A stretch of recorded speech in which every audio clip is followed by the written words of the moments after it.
morning, Lizzie. I just finished shopping. Stores are like ovens.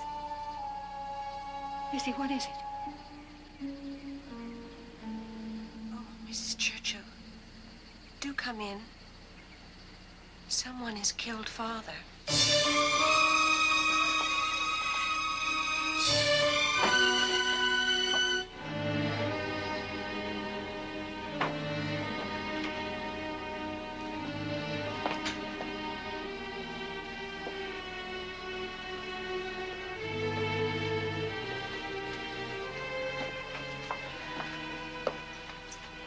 Where? In the sitting room.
Lizzie, it's when you don't think. I think that if we put a little cold water. You see? I'm glad you're here, Alice. I came as soon as Bridget told me that. Oh. It's going to be all right. Everything's going to be all right. Here in a minute.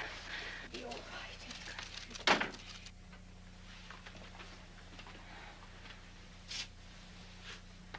He's been dead less than half an hour. Where's your sister, Lizzie? She's visiting the Brownells in Fairhaven. I'll go at once. Ask my wife to send a telegram. Thank you, Dr. Borden. Lizzie, you must try to rest. Would you like to lie down? Come on, let's go to the parlor.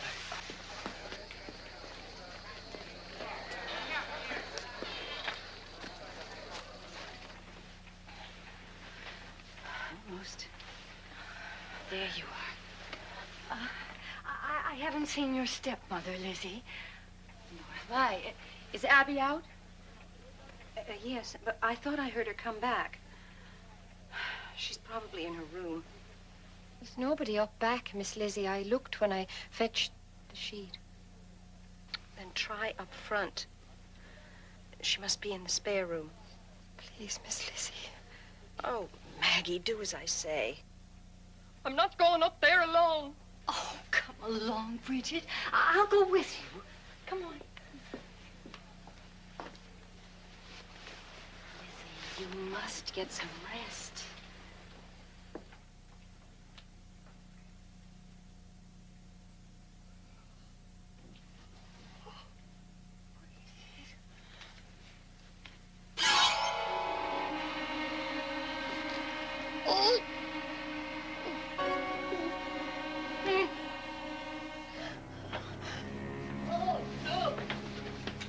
Sending the telegram. What is it? She's up there. Oh. Oh.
sorry, Emma, but I must. It's all right.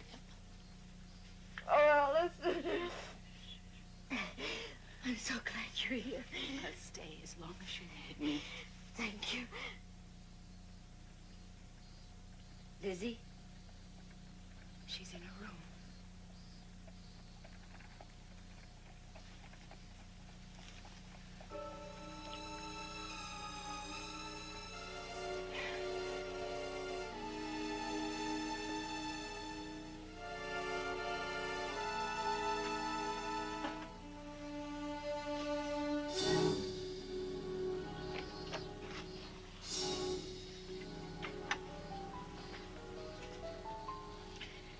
Lizzie? Did you kill Father? No, Emma. I did not.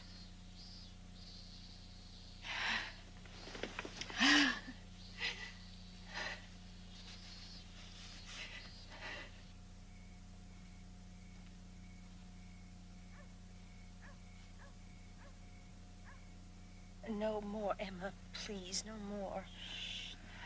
Lizzie, Dr. Bowen says. But I can't think. I can't think. What is that he's giving me? It's just something to quieten your nerves. But I must think. I must. Hush. Papa.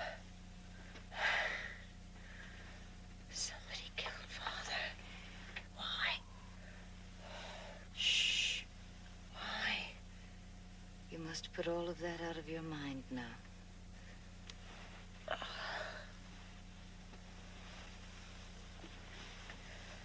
You never should have gone away, Em. I know. I know, dear. But I'm back now. What are we going to do, Em? I've always looked after you, haven't I? Just like I promised, Mother. Yes, Em. Well, then, you see? Everything's going to be all right. You just go to sleep now. Yes, Em.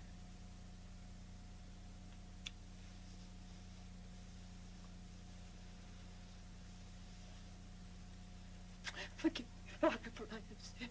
Holy Mary, Mother of God, pray for us. Holy Mary, Mother of God, pray for us. Holy Mary, Mother of God, pray for us. Dear God in heaven, forgive us our sins. Dear God in heaven, forgive us our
couldn't wear black.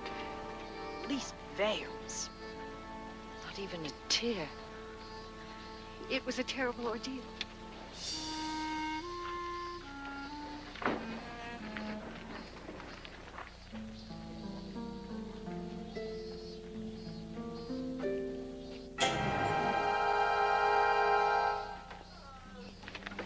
Miss Borden.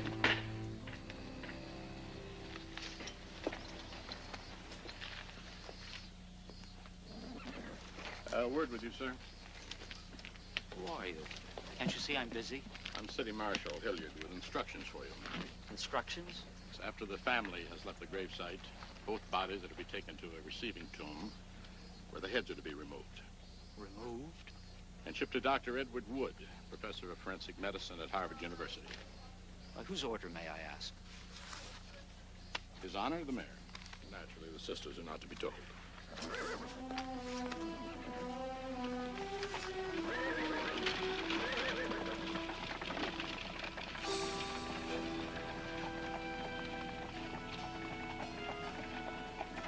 As you were saying, Mr. Mayor. Yes. I have a request to make of the family. Please remain inside the house for a few days. It would be better for all concerned. Why, is someone here suspected?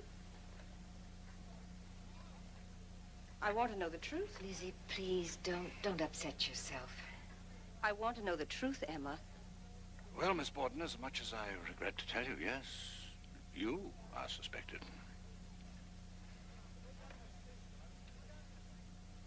We tried to keep it from her as long as we could.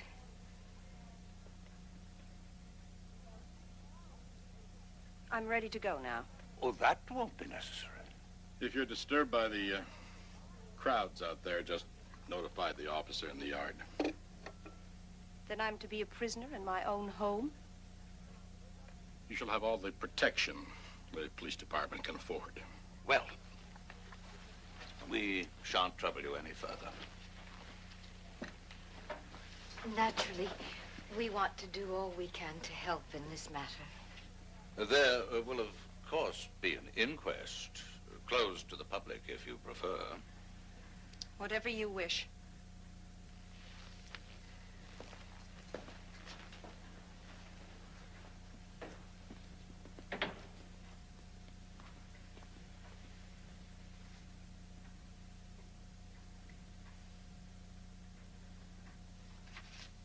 My name is Bridget Sullivan. I'm 26 years old and unmarried. How were you addressed in the Borden household? I was sometimes called Maggie, but only by Miss Emma and Miss Lizzie. How long were you in Mr. Borden's employ? 2 years and 9 months at the time of his death. Did the Bordens keep any other domestic servants?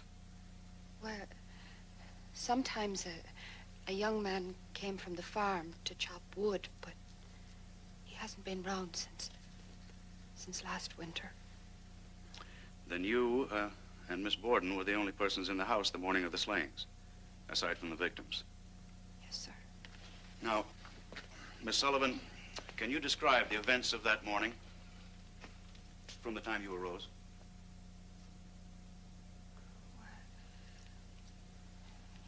It was very hot that day.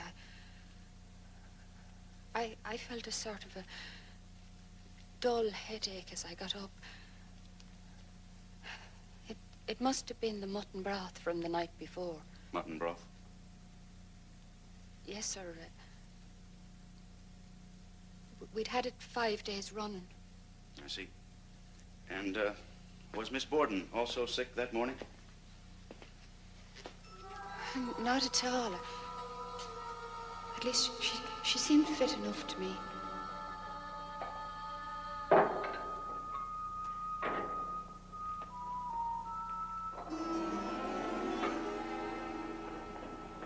Morning, Mr. Borden. There's Johnny cakes or cookies for breakfast. Which will it be? Johnny cakes, cookies. appetite for your indigestible Irish starch this morning. Any more of that mutton and broth? Yes, sir. But I suspect it's gone off in this heat. Really wants to be chucked out. Sure, it's not fit for human consumption. Waste not, want not. Serve it.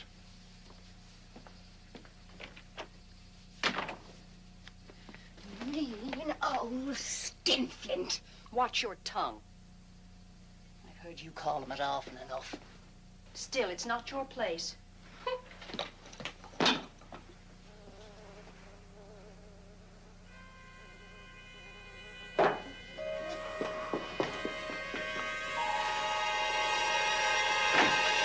After I served themselves breakfast, I commenced to wash up. That's when Mr. Borden left for downtown. Did you lock the door after him? Yes, sir, I locked it. Mr. Borden was very strict about that. When I'd finished my dishes, I took them into the dining room. Mrs. Borden was there, dusting. Where is Father? Went downtown. He left while you were upstairs. Oh, Bridget, fetch a pail and some water. I want the windows washed. Today, Mrs. Borden, it's awful hot. Inside and outside, both. They're intolerably dirty. Please, Mrs. Borden. Look, I'm feeling poorly today. Couldn't they wait, perhaps?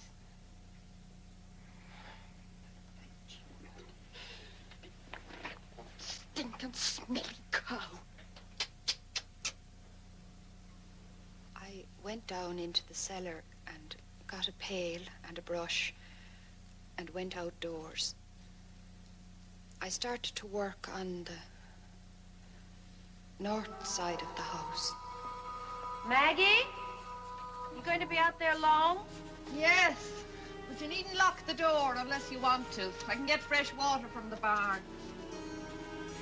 After a while, Mrs. Kelly's girl came to the fence and I went over to talk to her.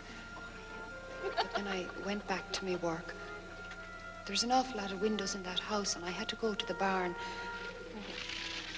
3 or 4 times for fresh water. During all that time, I did not see anybody come to the house until Mr. Borden came home.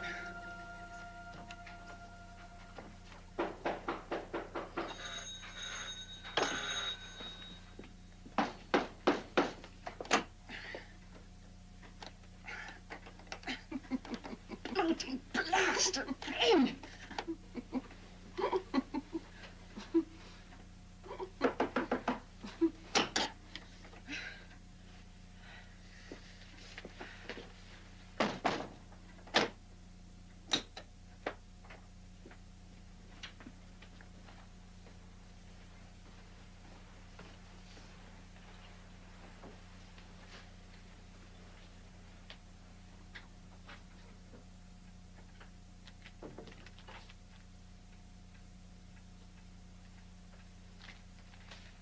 Is there any mail? None for you. Where's Abby? She had a note and went out. Did she say where? Someone in town was sick, I think.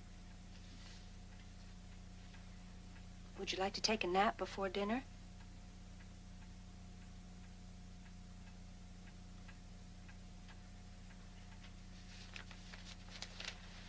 After I've read my paper.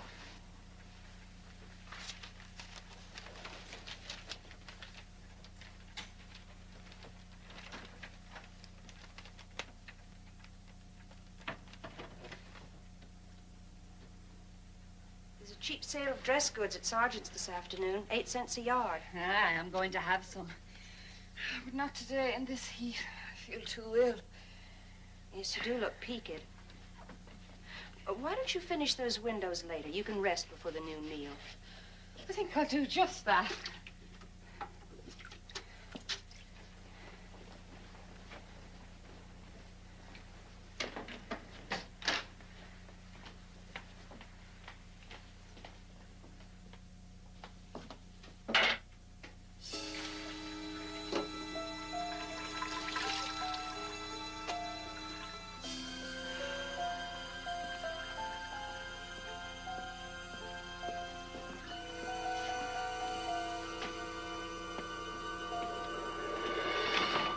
Then I went upstairs to my room and lay down without taking off any of my clothing.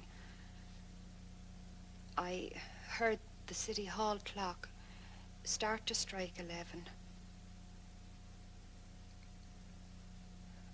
I must have been there 3 or 4 minutes. I never went to sleep at all. The next thing I heard was Miss Lizzie hollering, "Maggie, Maggie."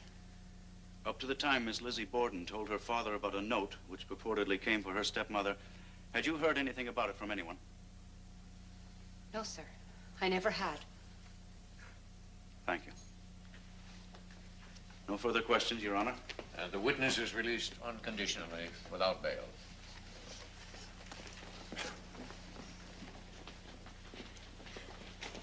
She's leaving us, Lizzie. Lizzie Borden to the stand, please.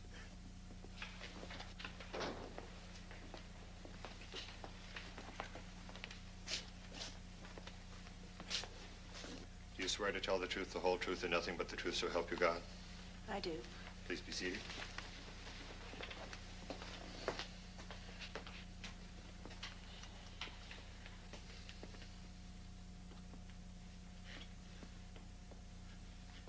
You may begin, Mr. District Attorney. Would you please give the court your full name? Lizzie Andrew Borden. Is it Lizzie or Elizabeth? Lizzie. You were so christened? I was so christened. What is your age, please? 32. Your mother is not living. No, sir. She died when I was 2.5 years old. What was your father's age? He will be 70 next month. He was a successful businessman. He's very successful, yes, sir. Started as a mortician, I understand, then branched out into real estate, banking. That is correct. Do you have any idea how much your father was worth? No, sir. Did you ever know of your father making a will? No, sir. Did he ever mention the subject of wills to you? He did not. Had you been on pleasant terms with your stepmother? Oh, yes, sir. Cordial? That depends upon one's idea of cordiality. According to your idea of cordiality? We were friendly. Very friendly. Why did you leave off calling her mother? Because I wanted to. That's the best reason you can give. I have no other answer. In what other respect was your relationship with her not that of mother and daughter, aside from your not calling her mother? She had never been a mother to me in many ways. I always went to my sister because she was older and had the care of me after my mother died. Now, tell me, Miss Borden, on the morning of the murders, did you get your own breakfast? I did not have any breakfast. I did not feel as though I wanted any. Sick from the same mutton broth? It was the heat.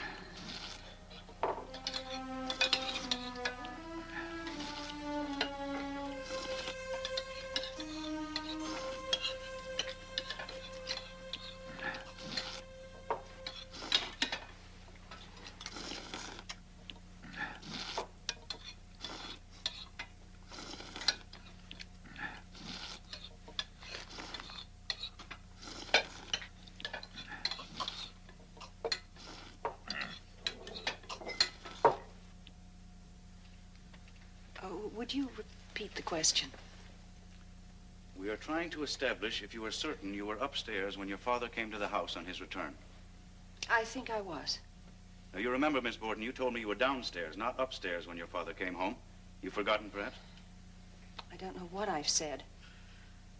I've answered so many questions, and I'm so confused I don't know one thing from another. I'm telling you, as best I know, I have no one to counsel me. There is no need for counsel. This is only a coroner's inquest, not a trial. You may continue, Mr. Knowlton. Which is your recollection now? Were you downstairs or upstairs when the bell rang and your father came home? I think I was downstairs in the kitchen. You think? Miss Borden, we have been over this a dozen times, and each time a new version. Now, how will you have it? I don't know. I don't even know what your name is.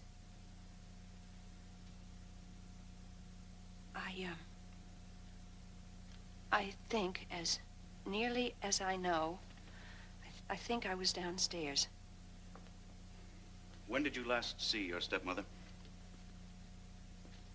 When she went up to change the bed in the spare room. And you never saw or heard her afterwards? Until you discovered your father's body? A period of approximately 1.5 hours. No, sir. Did you have any knowledge of her leaving the house?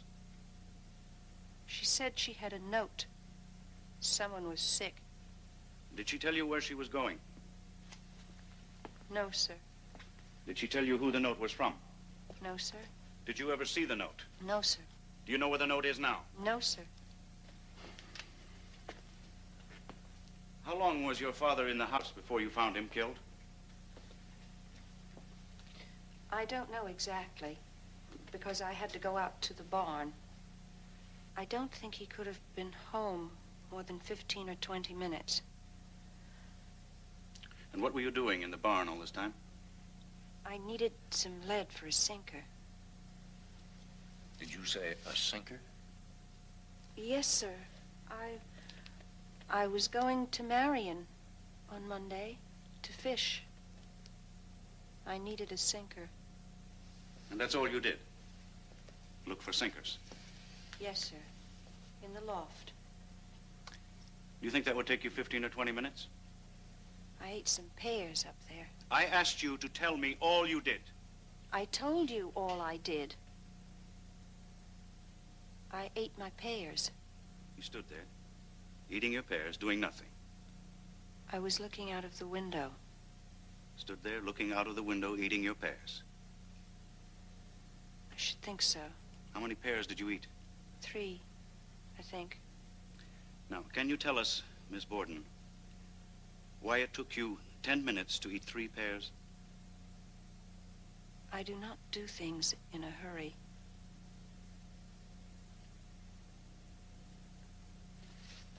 No further questions, Your Honor. It would be a pleasure for this magistrate, and it would doubtless bring much sympathy, if he could say, Lizzie, I judge you probably not guilty. You may go home.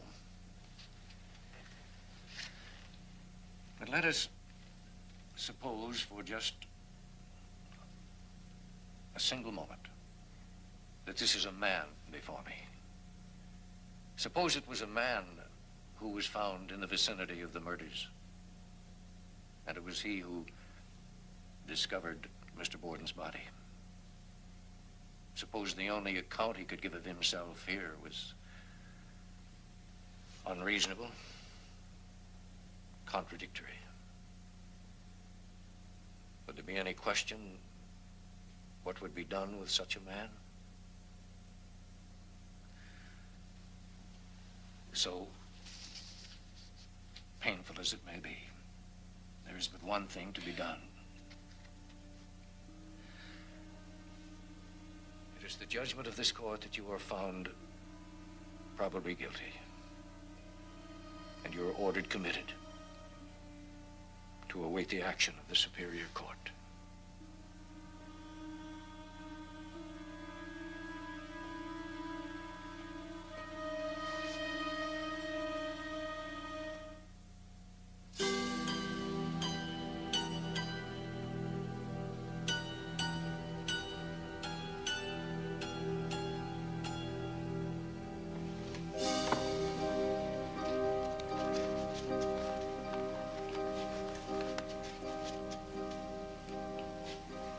Better? Yes, thank you.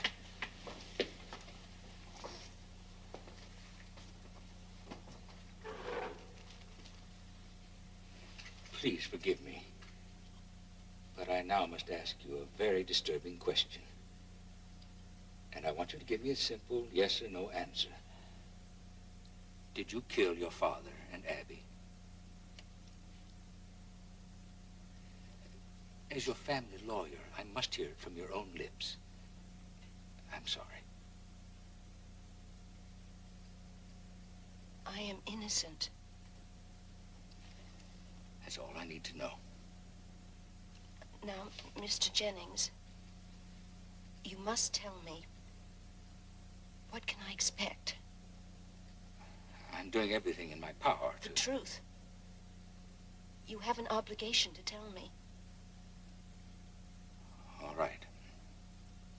The worst?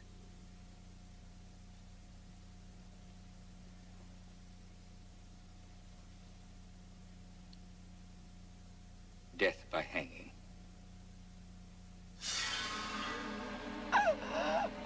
But it needn't come to that. Lizzie! What is it? What is it, Lizzie? What is it? Lizzie! Matron! Send for Dr. Bowen! Matron! Matron!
Mr. Jennings has given me his solemn assurance that everything humanly possible is being done for your defense. He's finally retained Mr. George Robinson to assist.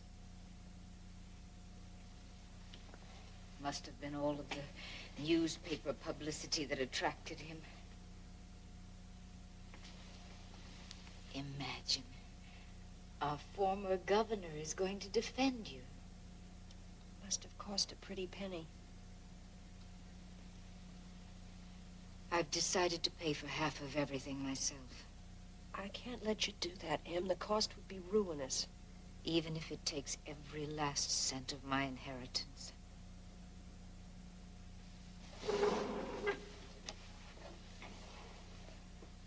Mr. Jennings said that it might take months to bring me to trial.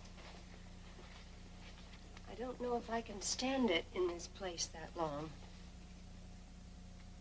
I'll be with you, Lizzie. Oh, Em. We're alone now. We have no one. We still have each other. Seems we've always been alone.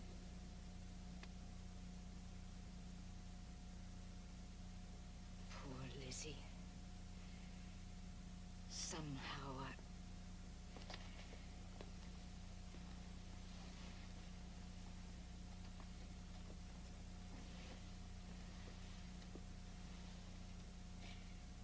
It's always been harder for you, hasn't it?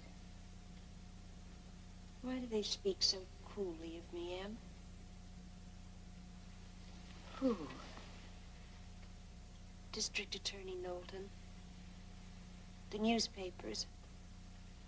They call me the Sphinx of coldness. Why do they want to hurt me like that?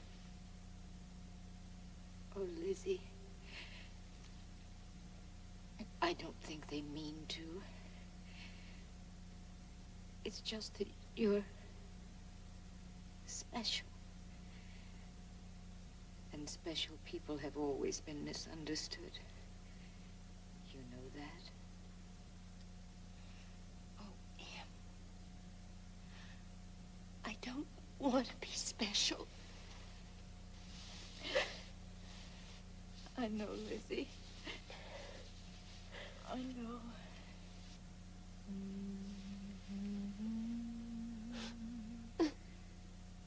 And good night.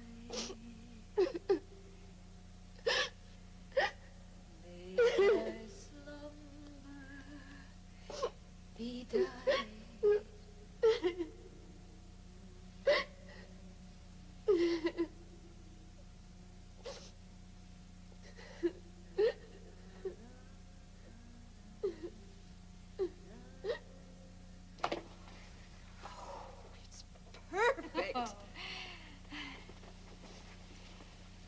I knew you wanted something special. We got the whole ensemble? Uh-huh. Read it. Oh, Lizzie, we must have gone over this 100 times. Then we'll go over it 101. Yes. Well, there's your new hat, your navy blue Bengaline dress. No. We said the black, remember? The one with the leg of mutton sleeves. Oh, yes, I'm sorry, I forgot. And your little brooch? The one with the posies. Mm-hmm. It's in the top left drawer of my chiffonier.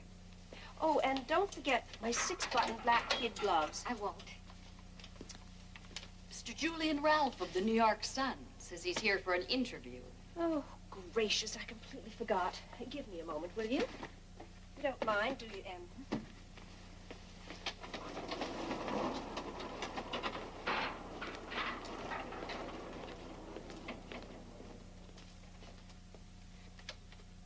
I understand your father's estate came to more than $250,000. Only slightly. All these months of legal expenses are fast eating it away. Well, the point is, one can't help wondering why a family of the Borden means didn't enjoy even the simplest convenience of a bathroom. Surely your father could afford more than just a basement latrine. But he wanted to give us all bathrooms. We begged him not to. You see, we had intended to move very shortly to a more fashionable location on the hill. It seemed an expensive extravagance for such temporary conveniences. My father was a kind and considerate man, Mr. Ralph. Such stories about him are a vicious slander. You're a most unusual woman, Miss Borden. Difficult to penetrate. What is it like for a lady of your station, of your sensibilities, to be here in prison?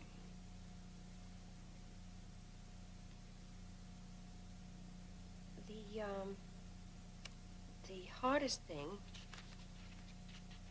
for me to stand is the night, when there is no light. They will not even allow me a candle to read by. To sit here all the evenings in the dark is very hard. There is one thing that hurts me very much. They say I don't show any grief. Certainly I don't in public. I never did reveal my feelings, and I cannot change my nature now. They say I don't cry.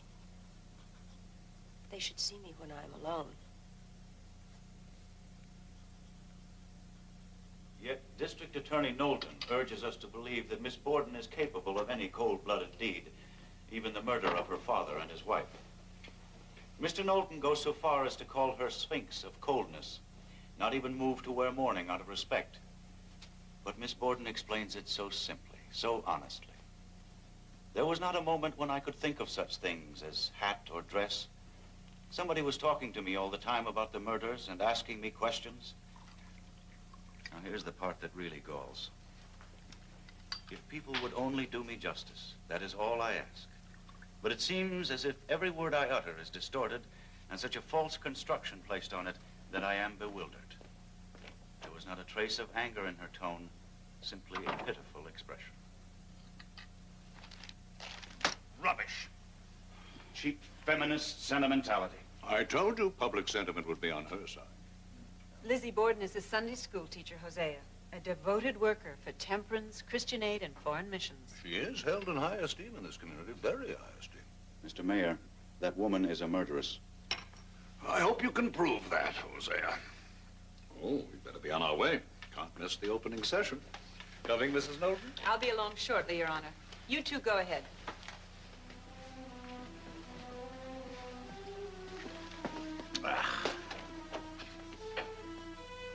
It's not too late to pull out, Hosea. No, sir. Every time I see this case being tried in the press like this, I'm more determined than ever to see Miss Lizzie Borden tried and convicted in the courts.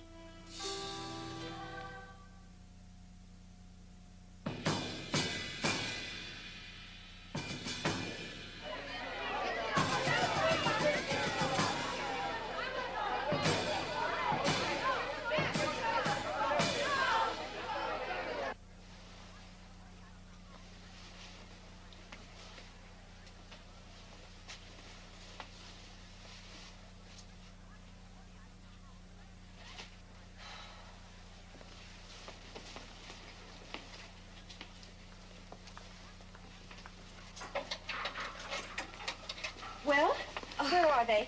Oh, Lizzie, the crowds, you cannot imagine. I said the 6-button black gloves. Oh, dear, I'm sorry in my haste. How can you be so witless? Well, I'll go back and fetch Never the mind. Never mind, there isn't time. Sometimes I think you actually want to see me hang.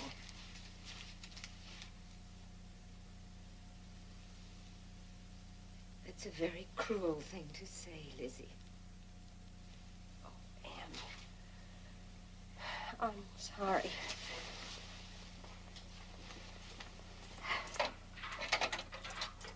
It's time. They'll not wait any longer.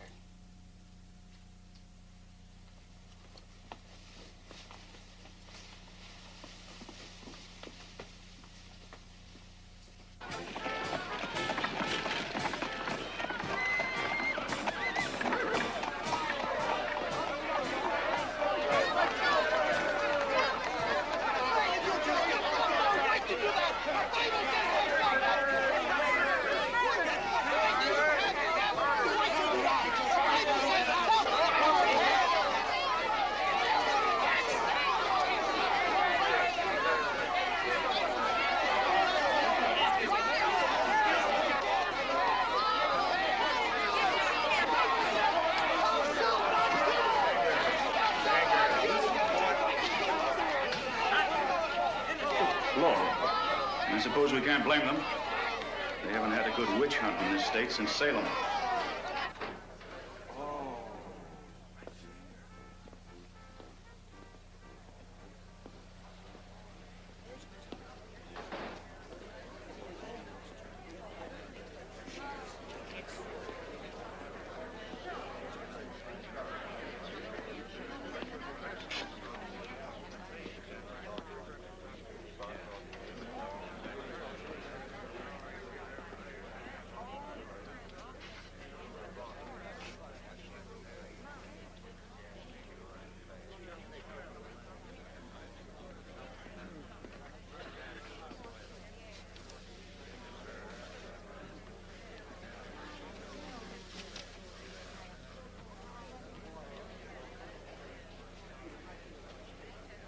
Hear ye, hear ye, hear ye. All rise.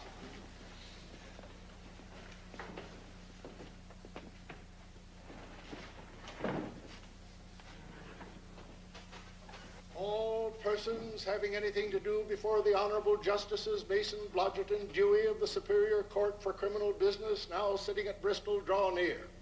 Give your attention and you shall be heard. God save the Commonwealth of Massachusetts. Be seated.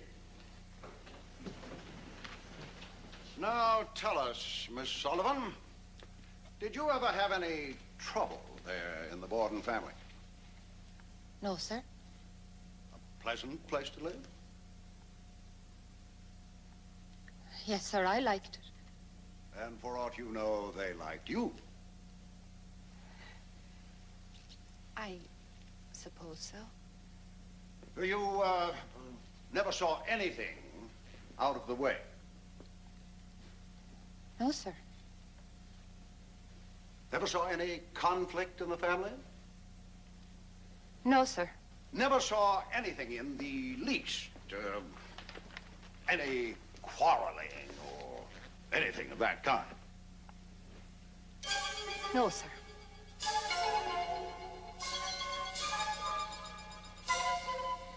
Then Maggie is lying.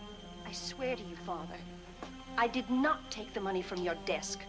That is God's truth. What would she know about the truth? Always making things up, imagining things. Lizzie, till now, I have protected you. I have excused you. I've paid your fines. I've prayed for your soul. I've endured the shame and humiliation as a parent and a Christian. But this is the limit, when you steal from your own father.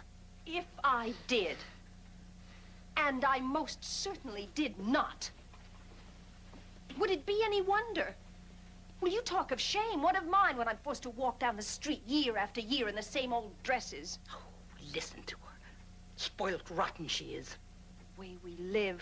Why, we can't even entertain properly. Entertain, indeed. Who would you invite? This house. Lord, how I hate this house. No baths, no modern conveniences. Did you know that we are laughingstocks, Father? It's true. Behind your back, people snigger and call you skinflint. That will be enough.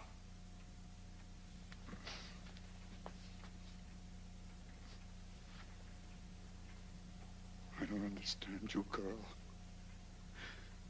You and I were always so close.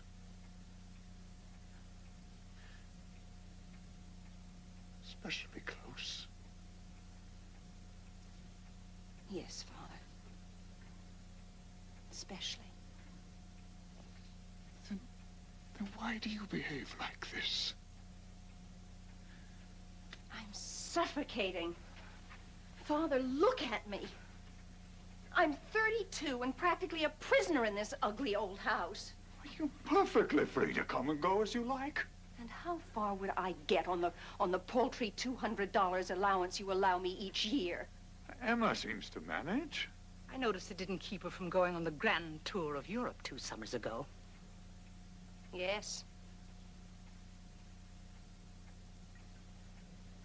And you'll never get over that, will you, Mrs. Borden? Well, that money was mine. Every penny mine. If you chose to squander your mother's inheritance, you have no one to blame but yourself. And half of Emma's to boot, don't forget that. I'm sure you won't let him. And making Emma sleep in that cramped, stuffy room while Her Royal Highness gets the big, airy one all to herself. I never could abide small, dark places, even as a child. Emma knows that. She wanted me to have the big bedroom. Didn't you, Em? Oh, we know all about you and your way, Princess Lizzie. We know how you twist arms and throw tantrums just to get your way.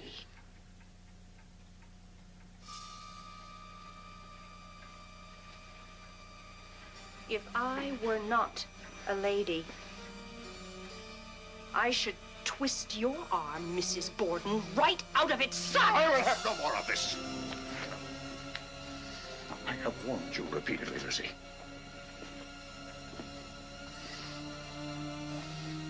One way or another, you will learn not to bite the hand that feeds you. If I have to cut you off. You may step down. Call Dr. Bowen to the stand, please. Dr. Seabury Bowen to the stand, please. Dr. Bowen, can you describe what Miss Borden had on that morning? I wouldn't know, sir. A sort of drab, not much color. It was sort of a morning calico, I should guess. You say it was drab? I merely mean to say that the dress was Answer the question.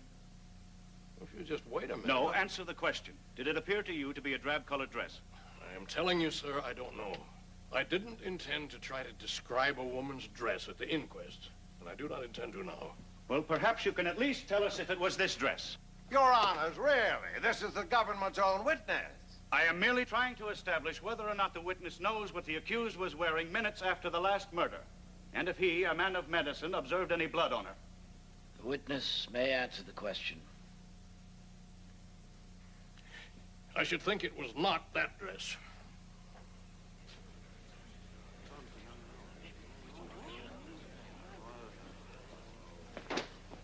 Your witness.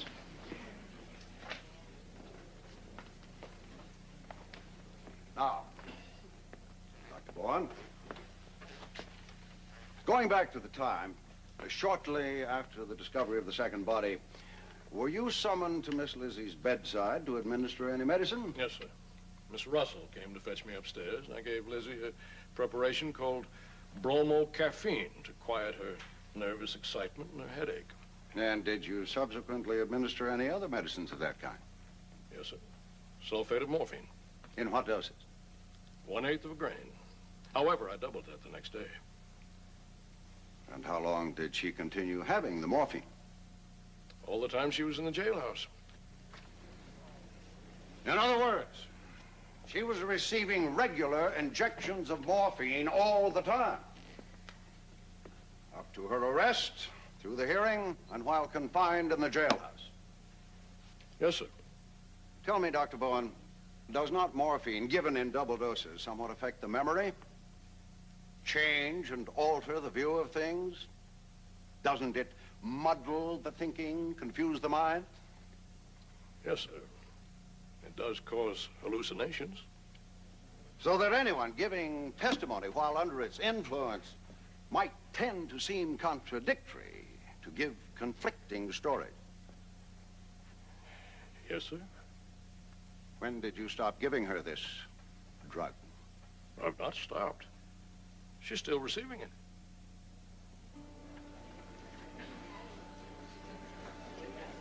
Thank you, Dr. Bowen. That will be all. No further questions, Your Honor?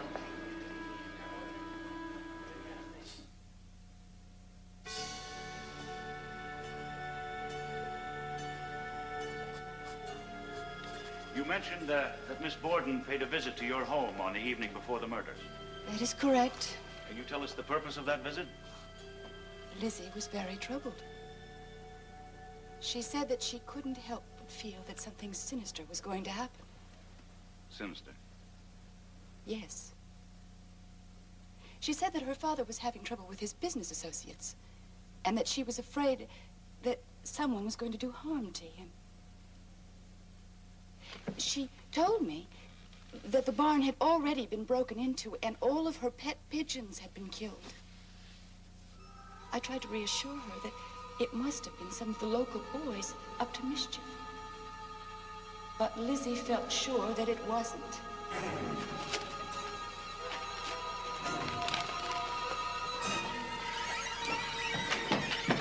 No! Papa, no, please! Papa! Please! Please, no!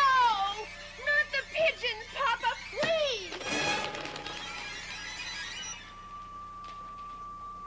Fly. Fly.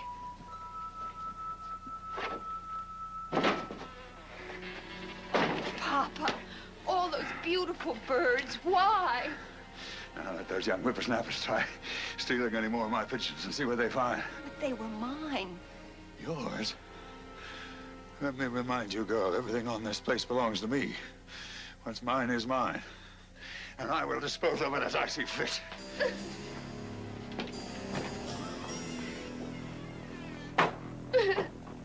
Papa, they were mine.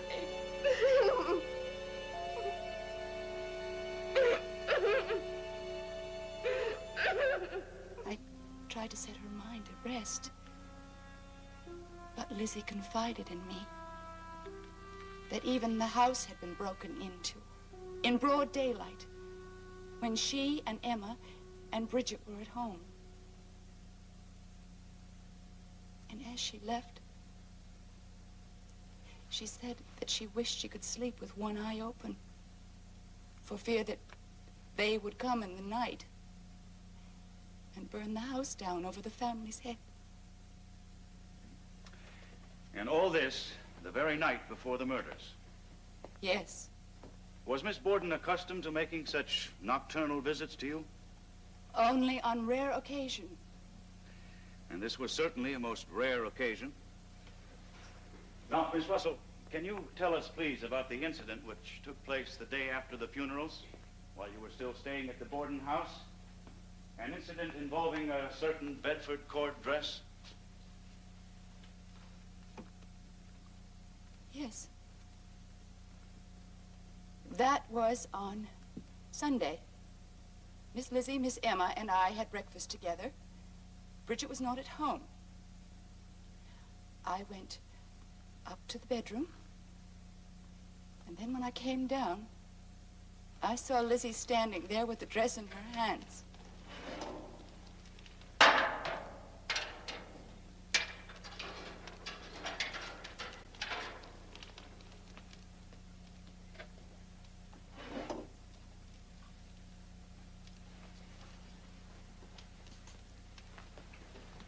Lizzie, what are you going to do?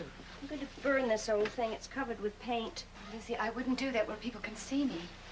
In broad daylight. Lizzie, there's a policeman in the yard.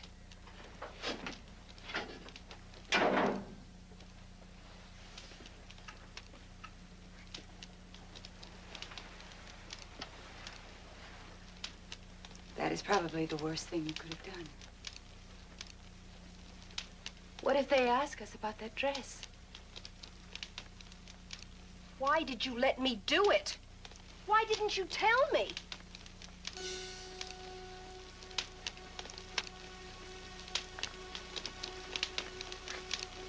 Thank you, Miss Russell. No more questions, Your Honor. Your witness? No questions at this time. Witness may step down, please.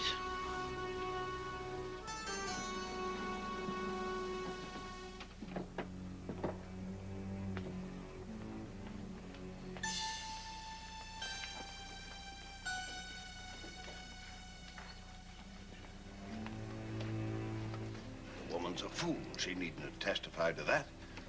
She is a Christian woman, sir. It is the truth. Nonetheless, my dear, we shall nip this in the bud at once. Fear not. May it please your honors, at this time we should like to recall the dressmaker, Mrs. Mary Raymond. Mary Raymond to the stand. Yes. I made a Bedford cord dress for Lizzie in about April of last year. Now, Mrs. Raymond, will you please tell the court what became of that dress on the very day that you completed the final fitting at Miss Borden's home? Why, yes. The men were painting the upstairs hall and landing. When Lizzie rushed out to show her new dress to her sister, she brushed against the fresh paint. The dress was ruined, of course. Of course. No further questions, thank you.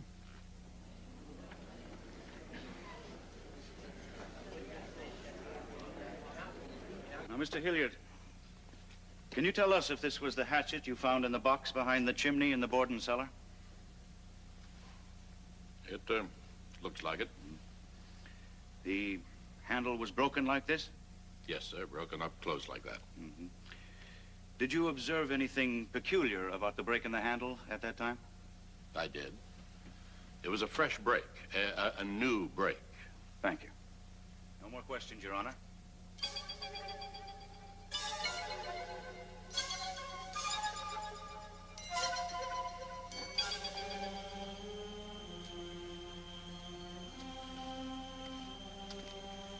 What can I do for you today, Miss Lizzie? Oh, I'm afraid I got some paint stains on a perfectly new dress. I would like to buy some naphtha with which to remove them. Do you carry it? Certainly. I'll fetch you some.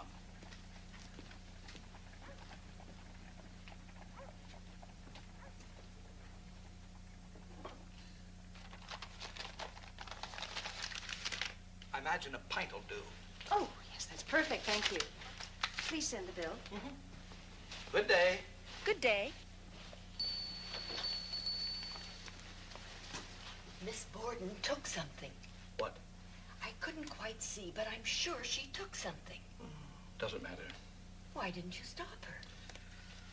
No need. Old Dad Borden always pays. Told all the merchants up and down the street to tack a little something onto the bill whenever it happened.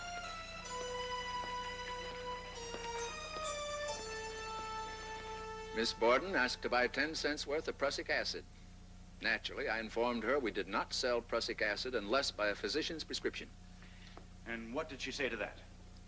She said she'd bought it several times before. So I says, well, my good lady, not from me. Prussic acid is a very dangerous thing to handle. Did she tell you why she wanted such a lethal poison? I understood her to say she wanted to clean a sealskin cape.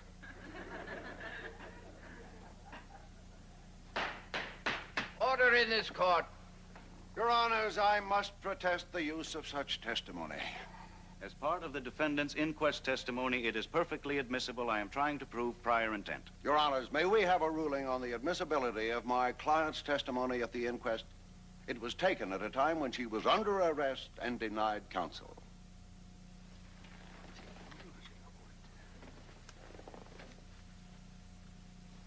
Will you both please approach the bench?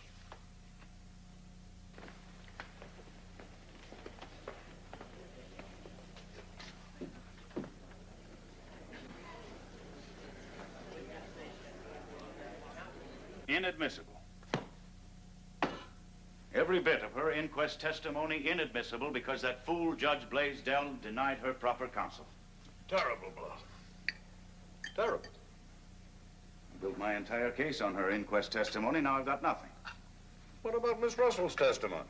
That was most damaging. Wasn't it odd that she should come forward on her own like that? Conscience was troubling her, my dear. Seems she neglected to mention the dress burning incident when the police first questioned her. Great stroke of luck. Personally, I don't believe it was that dress. Lizzie Borden wouldn't have been such a fool. Which leaves me still wondering, what did she wear? Nonetheless, I'm sure that the case you've made so far will stand on its own merits, Hosea. Not if Robinson keeps getting our witnesses to discredit their own testimony. He's a shrewd devil, our ex-governor. I trust you have more cards up your sleeve, Hosea. I needn't remind you how much is at stake here. No. One, perhaps. And it had better be a trump card.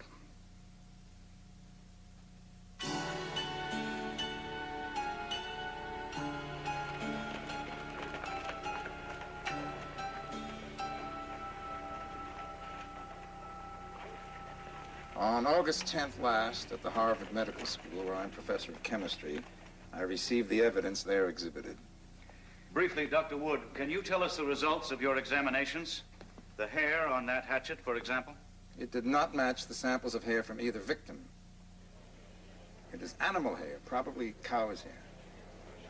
And what about this dress? Did you not find minute traces of blood on the skirts? Yes, but certainly not from either of the victims. Well, how do you explain that? They are undoubtedly menstrual blood from the defendant herself.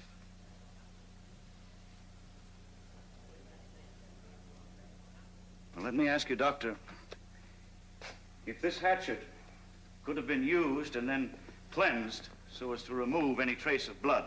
No, not by a quick washing, as you've suggested. And it would be nearly impossible to wash blood off that broken end. This is dreadful. There was no time to go over Dr. Wood's testimony. He just got in from Boston an hour ago. No more questions? Your witness?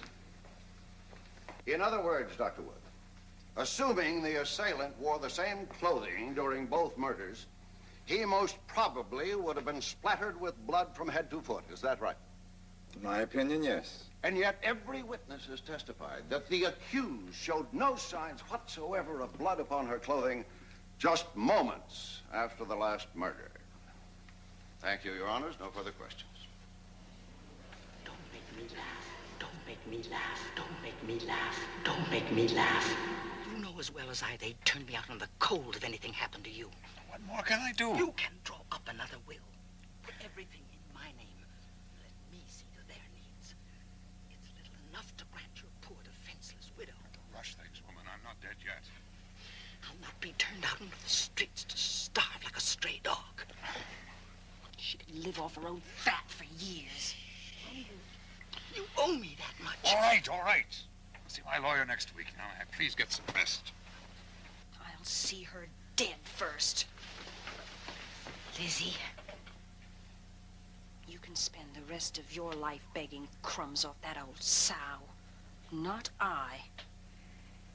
Lizzie, please.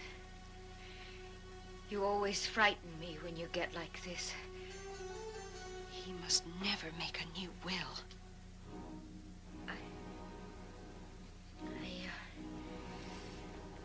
I'm going to visit the Brownells in Fairhaven. I'll leave tomorrow. Yes. Yes, you go to Fairhaven. Call Dr. Draper to the stand, please. Dr. Frank Draper to the stand.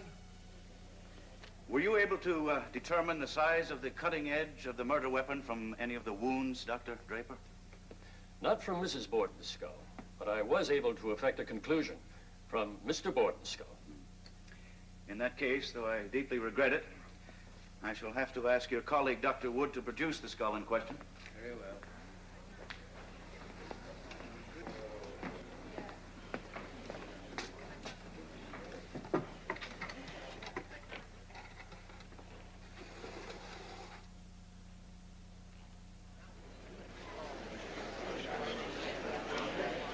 Now, Dr. Draper, if you will please try to fit that hatchet into the wound.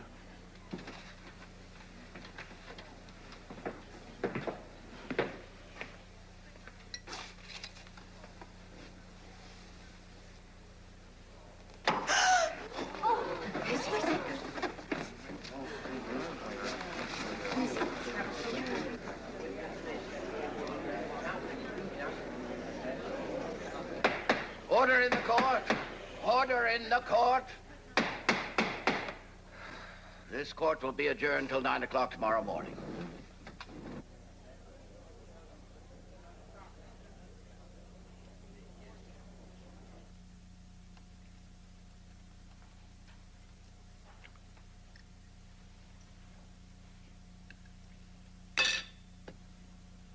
My dear, I have told you repeatedly I have no stomach for undercooked meat.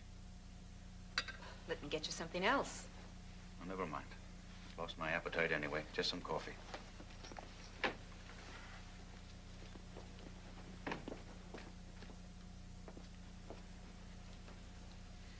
shall be glad when this trial is over. It's beginning to tell on you. It's not a trial, it's a sideshow. That woman actually believes she can get off scot-free by hiding behind her skirts. What else has she? I'm sorry, Hosea. It's just that it seems to me that you men have only yourselves to blame if women hide behind their femininity as a last defense. After all, you cast us in this role. You look upon your womanhood as a role, my dear?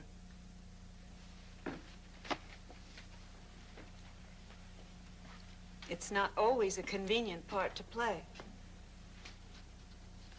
I've never heard you talk like this.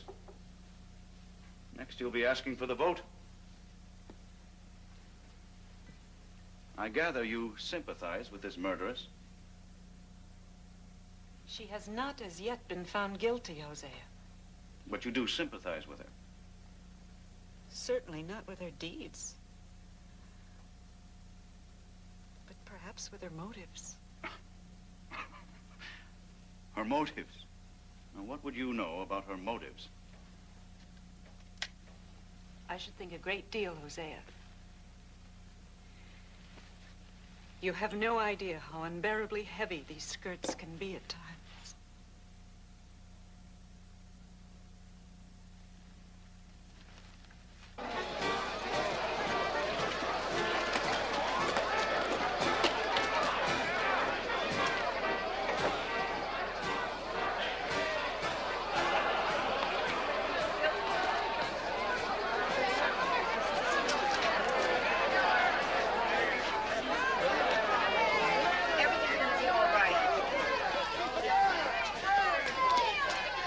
When did you next see the Bedford Court dress? Sunday morning. I was washing dishes, and I turned and saw my sister Lizzie at the stove. And she had the dress in her hands. She said, I think I'll burn this old dress up. And I said, yes, why don't you? Or something like that. Was Miss Russell present at the time? Yes, sir. And she said afterwards that it was the worst thing Lizzie could have done. And, of course, we knew that she was right, but it just didn't occur to us until that moment. Did your father wear a ring, Miss Emma, upon his finger? Yes, sir, he did. Was or was not that the only article of jewelry he wore? The only article. From whom did he receive the ring? From my sister Lizzie, many years ago. Previously to his wearing it, had she worn it? Yes, sir. It was her favorite. Did he wear it constantly after that? Always.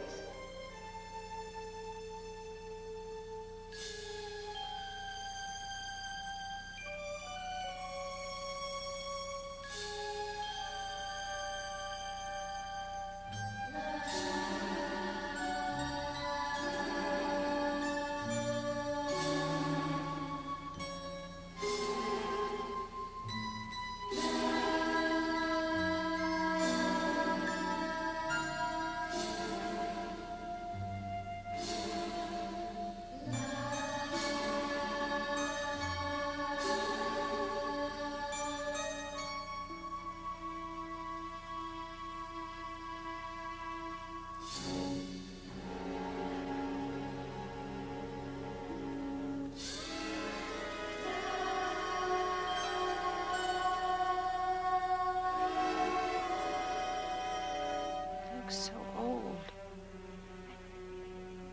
Your witness? Were the relations between you and Lizzie and your stepmother cordial? Between my sister and Mrs. Borden, they were. When did she cease calling her mother? I don't remember, but it was some time ago. But prior to that, she had called her mother. Yes, sir. From childhood.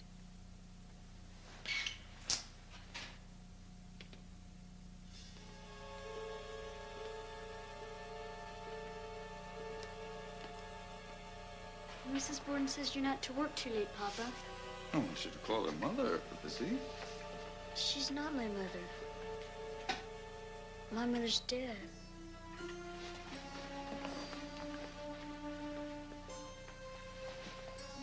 Still having those bad dreams about your mother?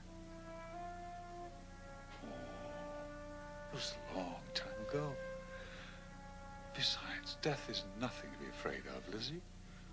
There's nothing more than a long, peaceful repose.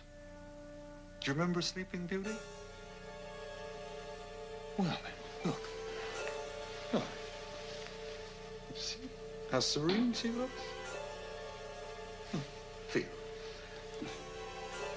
In the flesh, smooth and cool to the touch.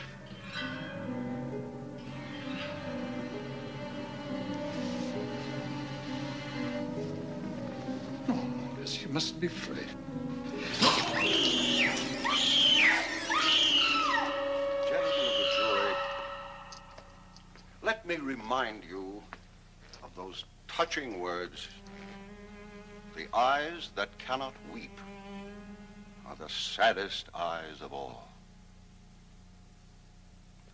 Andrew Borden went to his grave, wearing upon his hand a pledge of love and faith, the ring that belonged to his little girl. To find her guilty, you must believe her to be a fiend. Does she look it?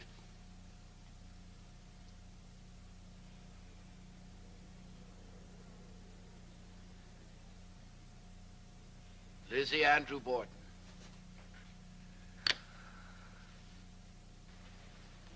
It is your privilege to add any word which you may desire to say in person to the jury. am innocent. I leave it to my counsel to speak for me.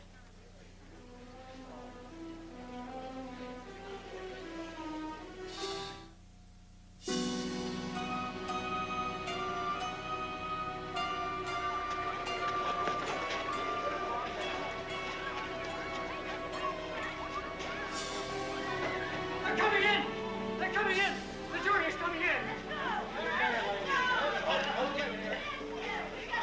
Lizzie Andrew Borden, put up your right hand. Foreman, look upon the prisoner. Prisoner, look upon the foreman. What say you, Mr. Foreman? Is the prisoner at the bar guilty or not guilty? Maggie?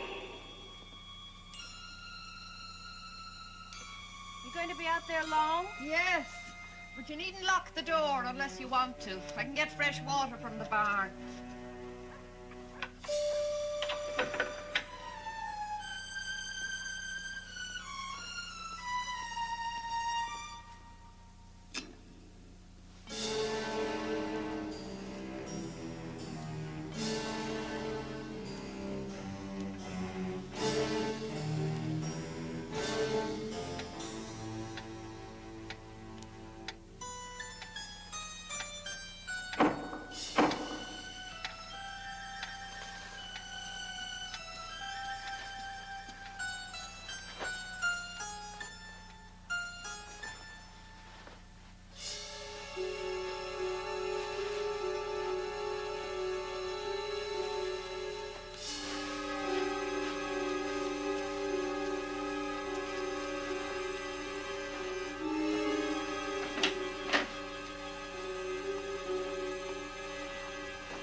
Where's Bridget? Upstairs in her room, taking a nap before the noon meal. You're a strange girl, Lizzie. One minute is hard and cold as a gravestone. Next as loving as any father could wish. I know what goes on in that mind of yours. I guess we'll never know.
What say you, Mr. Foreman?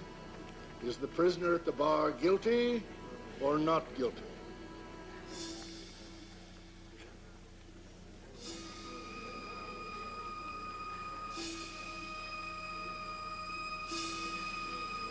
Not guilty.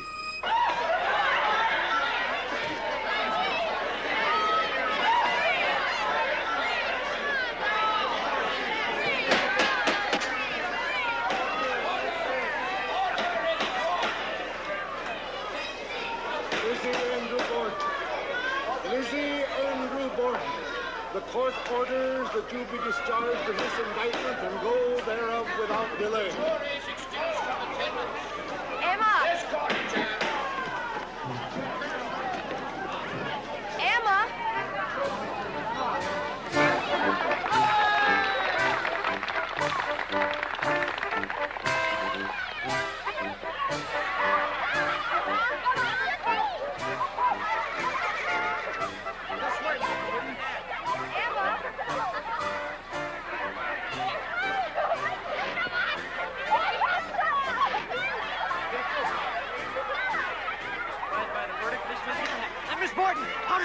you free woman again.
Over, Em. We've won. Dinner will be ready soon. Why don't you make yourself comfortable? Didn't you hear me? We're free. At last, we're really free. Nothing to prepare a meal. Now that there are only the two of us. Emma, sometimes I don't understand you. Lizzie.